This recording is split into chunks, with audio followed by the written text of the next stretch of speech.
My name is Holly Crawford and I'm 26 years old. It was 2 a.m. on a Thursday when the pain hit me like a freight train. I had been feeling off all evening, a dull ache in my lower right side that I kept dismissing as gas or maybe something I ate. But at exactly 2 o'clock a.m., that dull ache turned into the kind of pain that makes you crawl across the floor. I couldn't stand. I couldn't breathe properly. I was sweating through my shirt, shaking, gripping the edge of my bathroom sink, and staring at my own reflection like I was watching someone else fall apart. I knew something was catastrophically wrong. I grabbed my phone and called my mom. No answer. I called again. Nothing. I called my dad, straight to voicemail. I kept calling back and forth between both of them, my hands trembling so badly I could barely tap the screen.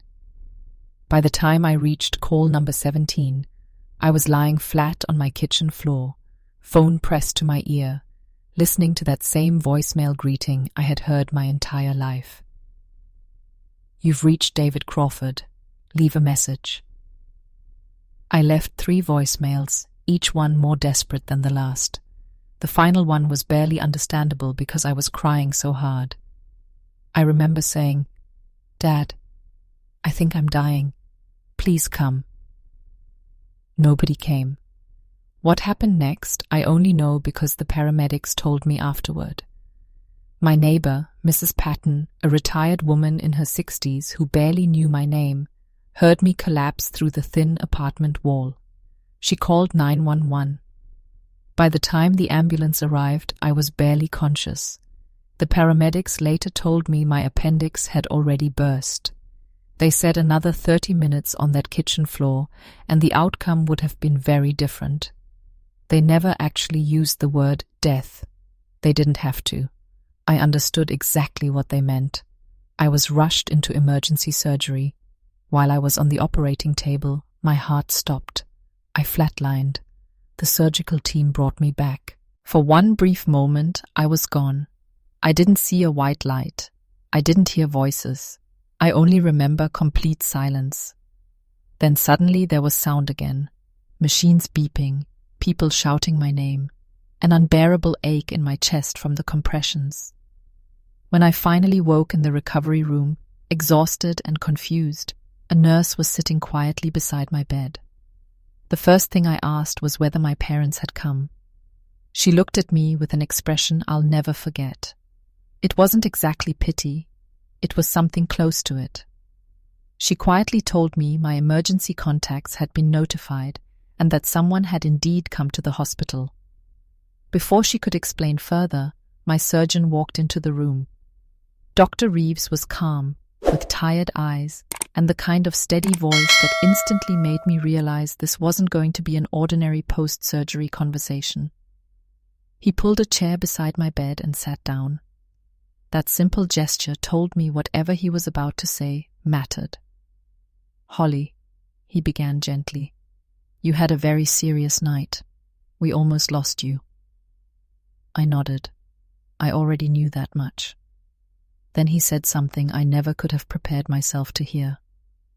"A woman identifying herself as your mother came to the hospital tonight." I stared at him, convinced I'd misunderstood.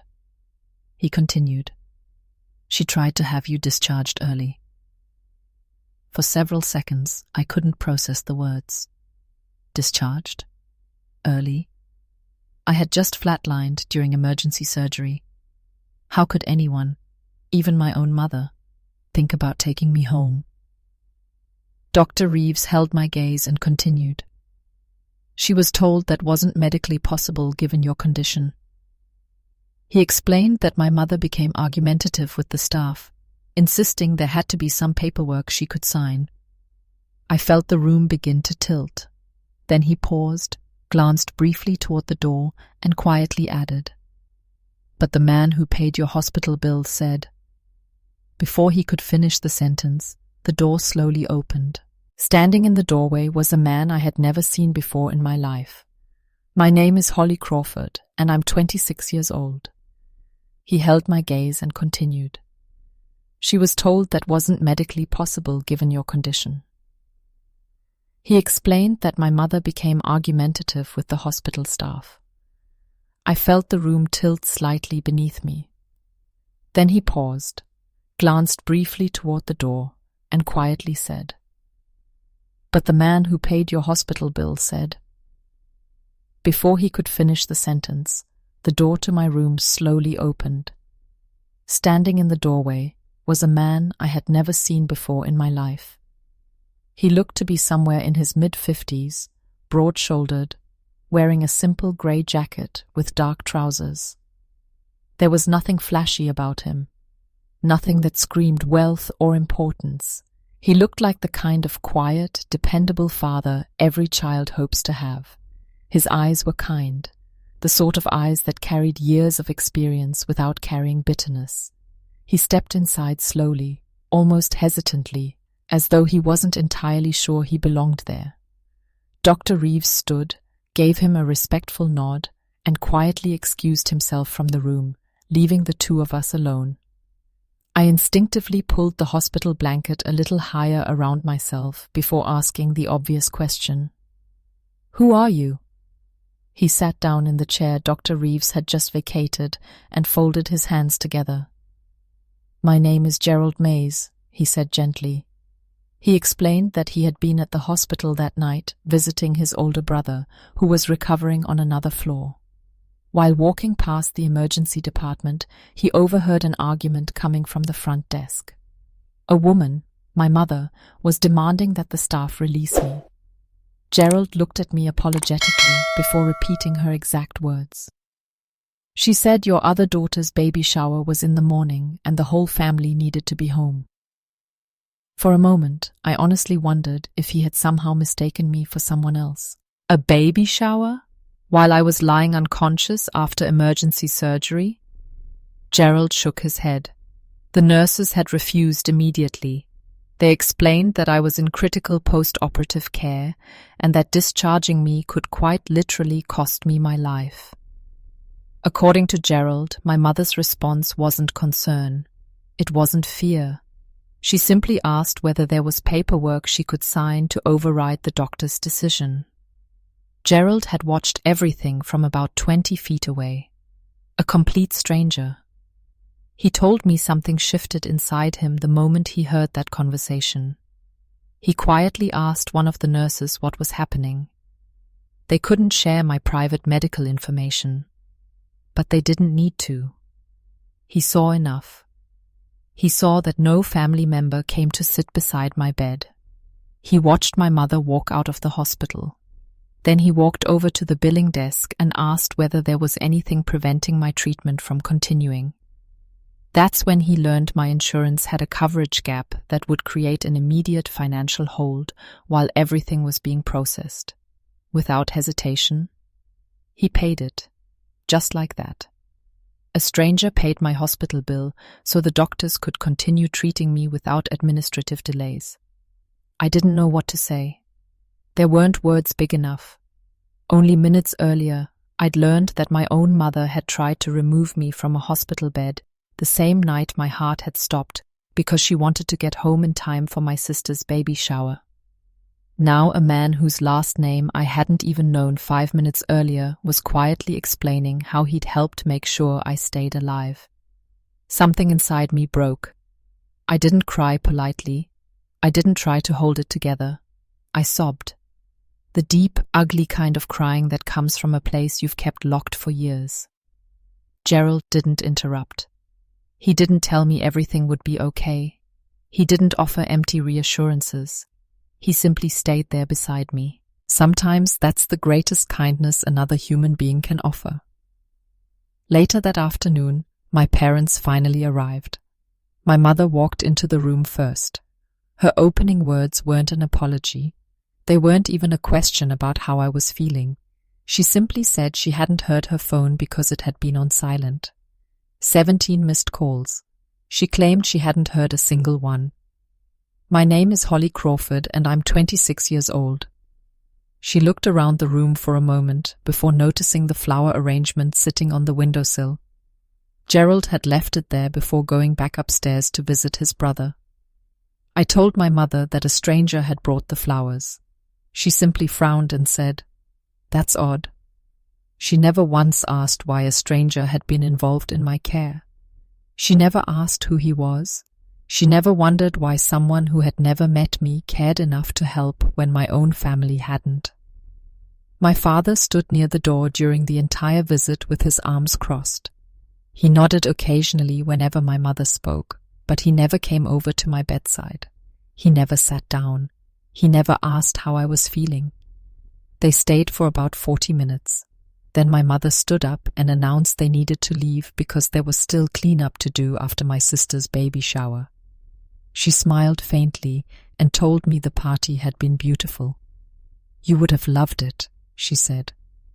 After they walked out, I lay there staring at the ceiling for a long time. Somewhere in that quiet hospital room, I made a decision so calmly and so completely that it surprised even me. I decided I was finished trying to shrink myself into places that had never been built to hold me. I was done rearranging my worth just to fit inside other people's expectations. Gerald visited me twice more before I was discharged. On his final visit, he brought his wife, Patricia. She was warm in a way that instantly made you feel safe. She sat beside my bed, held my hand gently, smiled, and said something I'll never forget. "You have people, sweetheart. You just haven't met all of them yet." I think about those words almost every day. Later, one of the nurses quietly told me something Gerald had never mentioned himself. After everything that happened that night, he had formally reported my mother's attempt to remove me from the hospital to the patient advocacy office. He never told me. He wasn't interested in being thanked. He simply believed it was the right thing to do. The hospital documented the entire incident. If anything had happened because someone tried to interfere with my medical care, there would have been an official record. Today, I am fully recovered. My relationship with my parents is still something I'm learning to navigate, but the fog has finally lifted. I've stopped confusing who they truly are with who I desperately wanted them to be. Those are two very different people. For years, I couldn't see the difference. Now I can. Gerald and Patricia have become people I genuinely think of as family. Not because we share blood, not because we share a last name, but because they showed up when it mattered most. Real family isn't defined by obligation. It's defined by action, by presence, by kindness when there is nothing to gain. If this story reaches you today, I hope you remember one thing. The people who stand beside you in your darkest moments, even strangers, even quietly, even without being asked, are the people who show you what love is actually supposed to look like. Sometimes it takes nearly losing your life to discover whose hands were never really holding you in the first place. If this story touched your heart, please subscribe to the channel. Every week we share powerful stories of survival, betrayal, unexpected kindness, and the quiet strength that rarely makes headlines but deserves to. Subscribe, turn on notifications, and become part of a community that believes real stories matter. Thank you for being here. This story is dedicated to every person who has ever cried out for help and heard only silence.